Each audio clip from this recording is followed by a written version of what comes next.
I think we need to recognise that because of God's common grace and because of how God created the world, and that leadership is part and parcel of the way that God has created the world, there will be overlaps between a Christian understanding of leadership and secular understandings of leadership. So we can learn from those working in the secular world about leadership, and many of the parables and the metaphors that Jesus uses to describe leadership, for example, are actually drawn from the ordinary secular world.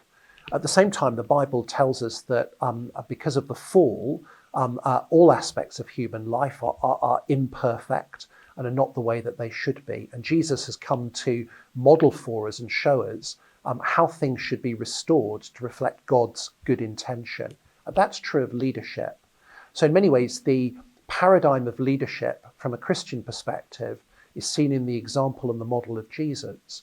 And what he does is he models for us a servant leadership. So at the very heart of Jesus' leadership is the exercise of authority, not to benefit himself, not to exploit people, not to lord it over others, but to serve them and serve their best good so that God's intention for their lives can be fulfilled and they can flourish.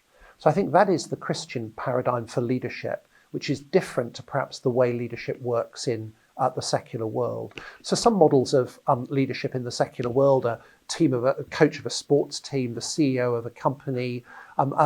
There's a ruthlessness often to that role to accomplishing a particular goal. And there are patterns of leadership which don't involve serving sort of others.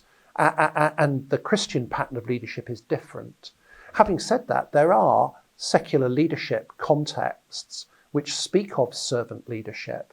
And interestingly, those are situations where people in the secular world have learnt from Christianity and learnt from the example of Jesus.